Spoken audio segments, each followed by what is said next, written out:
What if everything you have been told about happiness is wrong? What if the things you are chasing right now, the money, the status, the achievements, are not what will actually make your life good? Harvard University decided to find out. Not with a survey. Not with a quick experiment. They followed real human beings across their entire lives for over 85 years. And what they found completely changed what scientists understand about happiness. My name is not important. What is important is what 724 men, and eventually their children, taught us about what makes a life worth living. In the 1930s, Harvard researchers began tracking two very different groups of people. The first group, Harvard College sophomores, some of the most privileged young men in America. The second group, teenage boys from the poorest neighborhoods in Boston. Boys who grew up in tenements, without heat, without enough food, with every disadvantage you can imagine. They tracked both groups. Every 2 years, researchers checked in. They did medical tests. They examined brain scans. They reviewed medical records. They talked to their wives, their children, their doctors. They watched these men become workers, doctors, lawyers, alcoholics, failures, presidents. One of those Harvard sophomores became President of the United States.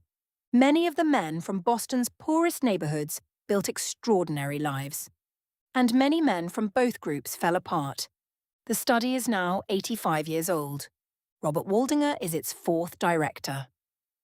And the findings are not what anyone expected. Here is what the study asked first. What do young people actually want from life? They surveyed thousands of millennials and asked them their biggest goals. Over 80% said their most important goal was to get rich. 50% said their most important goal was to become famous. These are not unusual answers. These are exactly what society tells you to want. Work harder, achieve more, build wealth, build status. The study watched 724 men spend their entire lives chasing those things. And it produced the clearest finding in 85 years of research. The clearest message from the longest study of human happiness is this: good relationships keep us happier and healthier. Not money, not fame, not achievement, relationships. But here is where it gets complicated, because the study did not just find that relationships matter. It found 3 specific lessons about relationships that almost nobody understands correctly. Lesson 1. Social connections are not just emotionally good for you. They are physically good for you. And loneliness is not just an uncomfortable feeling. Loneliness kills. People who are more socially connected to family, to friends, to their community, they are happier, they are physically healthier, and they live longer. The men who were most isolated reported feeling less happy. Their health declined earlier, their brain functioning declined sooner. They died younger. And here is the number that should stop you cold. At any given moment, more than 1 in 5 people report feeling lonely. Not occasionally, consistently. 1 in 5 people around you are quietly experiencing something the study describes as toxic. Lesson 2. It is not about the number of friends you have. This is the part most people get wrong. You can be lonely in a crowd. You can be lonely in a marriage. What matters is not how many relationships you have. What matters is the quality of your closest relationships. The men in the study who had high conflict relationships, full of criticism, resentment, and disconnection, those men were not protected.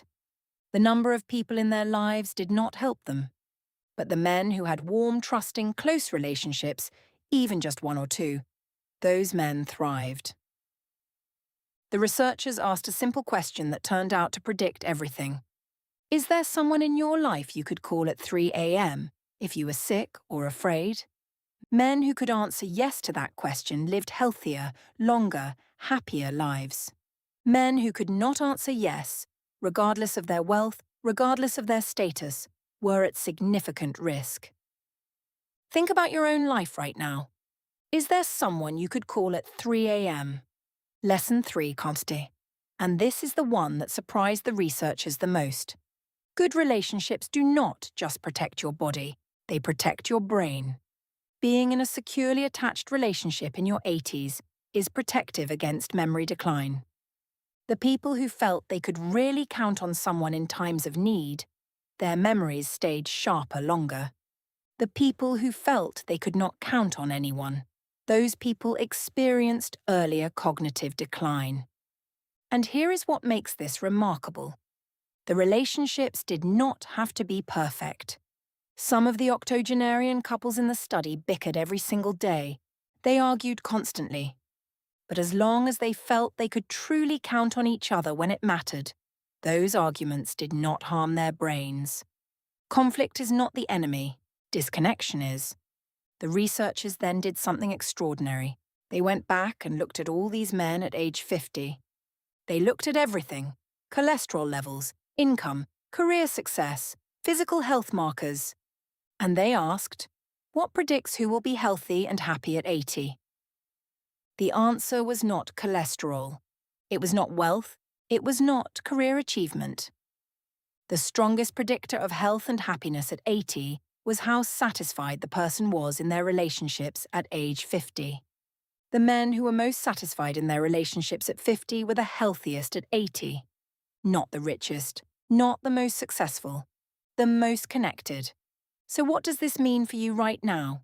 Waldinger ended his talk with a question. If you were going to invest in your future best self, where would you put your time and energy? Most people answer that question with career moves, financial decisions, health habits. The 85-year study gives a different answer.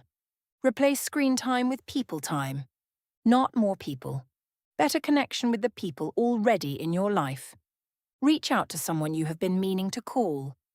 Do something together that actually requires presence, not a text, not a like, not a reaction emoji. The study followed men who had every advantage and men who had nothing, and it found that across 85 years, across every social class, across every level of success and failure, the one variable that consistently predicted a long, healthy, happy life was not what any of them expected when they were 19. It was the warmth of their relationships. Good relationships keep us happier and healthier. Not sometimes. Not in theory. In 85 years of real data, following real people through real lives. The good life is not built with money. It is not built with fame. It is not built with achievement. What if everything you have been told about happiness is wrong? Now you know what 85 years of science says instead. Thanks for watching, and don't forget to like, share and subscribe.